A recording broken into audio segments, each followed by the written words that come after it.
Bom, eu já vou comentar rapidinho um negócio meio absurdão que o pessoal fala aí, mas sim, com alguma boa vontade, a gente consegue encontrar um núcleo racional no porquê eles afirmam isso. Acho que todo mundo já viu falando, principalmente entre o pessoal mais da direita, que a gente não viveria hoje numa sociedade de fato capitalista. Por que que... Só para fazer justiça, esse tipo de afirmação não é uma exclusividade da direita. Há autores de esquerda que fazem esse tipo de afirmação também, mas normalmente por outros motivos. É basicamente por que esse pessoal... qual o núcleo racional, né? O que eles veem hoje para fazer esse tipo de afirmação? Para essas pessoas, em geral, o capitalismo, eles equiparam o capitalismo a concorrência entre pequenos capitais. Então, o início do modo de produção capitalista, lá no século XVIII, no século XIX, quando os principais mercados eram dominados por pequenos capitais. Então, era um capitalista lá que tinha uma vendinha, aí o outro tinha uma vendinha do outro lado da rua, aí na rua de trás tinha mais duas vendinhas. Tipo, era isso que eles, para eles, capitalismo é isso. Então, por isso que não tem muita distinção também hoje quando eles falam empreendedorismo. Qualquer coisa aí, você abre uma pastelaria, isso é empreender, enfim. É uma visão um tanto quanto ingênua. Por quê? Porque eles não conseguem, é uma compreensão muito empírica, né, do que é o capitalismo, eles não conseguem perceber com isso como a evolução do próprio capitalismo deságua necessariamente na forma do capitalismo que a gente conhece hoje, que é dominado por grandes empresas, e que esses setores em que essa concorrência domina a concorrência entre pequenos capitais, no geral são setores assim que oferecem menor lucratividade. Enfim, eu vou tentar explicar rapidinho esse percurso histórico. O que acontece? Primeiro, um motivo endógeno, né, seria assim, próprio da dinâmica da acumulação capitalista, e o outro que não sei se dá para chamar de exógeno, mas enfim, foda-se os nomes, vamos focar na ideia. O que acontece? Tem a competição entre pequenos capitais. No momento de prosperidade econômica, todos esses capitais estão produzindo as mercadorias deles, indo ao mercado e conseguindo vendê-las. Só que o que acontece? Tem alguns capitais que são mais produtivos que outros. Logo, quando tem um momento de inflexão ali, que a economia salta de um ciclo de prosperidade para um ciclo de estagnação, depois da crise, lembrando que não há uma. Que no capitalismo não tem um planejamento central que equipare as mercadorias que estão sendo produzidas com as mercadorias que são demandadas. Então, quando a economia está numa espiral positiva, essas empresas elas estão buscando ao máximo aumentar a produtividade para produzir mais, mais, mais e mais, e chega no momento em que o mercado entra numa espiral negativa e, portanto, a oferta de mercadorias em muito supera a demanda de mercadorias. Aí você tem uma crise, de forma bem geral. Então, o que acontece? Chegou nesse momento em que não tem demanda para todas as mercadorias ofertadas.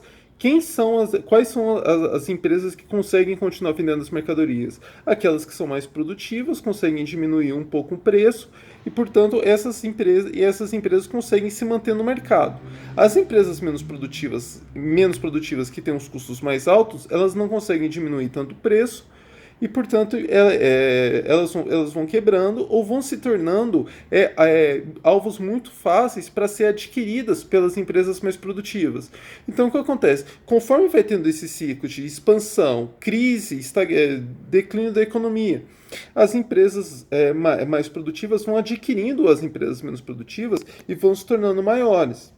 Então, esse é um movimento endógeno, né, da própria dinâmica de acumulação de capital, que ao longo de anos e décadas, séculos e séculos, vão fazendo os capitais, esses pequenos capitais, eles vão desaparecendo, ficando só concentrando e centralizando os capitais nas grandes empresas. Tá. Qual é a outra dinâmica que gera essa concentração e centralização de capitais. Isso aí é um autor liberal até, mas que no livro dele isso fica muito, é muito claro esse processo, que é o Alfred Chandler. Imagina o exemplo que ele dá lá, que é o das linhas férreas, para fazer as linhas férreas nos Estados Unidos. Pô, os Estados Unidos é um país de dimensão continental, então imagina para fazer aquelas linhas férreas que vão cortar o país de leste a oeste, de norte a sul. Demanda muito capital para isso, né? Num primeiro momento, o que acontecia? Um capitalista ia lá e fazia um pequeno porção da linha férrea, aí outro capitalista ia lá e juntava outro pedaço da linha férrea com aquele, só que está entendendo que um fazendo um padrão, aí outro capitalista fazendo outro padrão, tinha uma série de problemas para fazer o transporte. Então, um empreendimento mesmo de construir a linha de leste a oeste, de norte a sul, demandava muito capital para conseguir construir aquela linha férrea de forma é, de forma que não precisasse ficar trocando a transportadora. Um trem só conseguisse pegar as mercadorias lá no norte e levar para o sul. Ou seja, demandavam muito capital para isso. O que acontece? Os capitalistas, como individualmente os capitalistas não tinham capital para isso, eles se juntam, fazem consórcios, enfim, tem 500 modalidades diferentes que eles podem utilizar para isso, concentram capital, então eles têm muito recurso, e aí começa a construção dessas grandes linhas férreas. Esse aí é só o primeiro exemplo. Imagina, vamos hoje, vou entrar aí no setor da aviação, vou concorrer com a Boeing. Precisa de muitos junção de muitos capitais, hoje o mercado financeiro desenvolvido ajuda muito nisso, para poder entrar nesses setores que demandam muito capital. Ou seja, então você tem um fator que é próprio da acumulação capitalista, da dinâmica, né? Os capitais mais produtivos engolem os capitais menos produtivos, e a própria demanda dos negócios que exigem essa concentração, essa junção de capitais individuais. Por isso que o capitalismo hoje, ele é caracterizado por esses grandes capitais nos setores que oferecem a maior lucratividade, nos setores mais interessantes.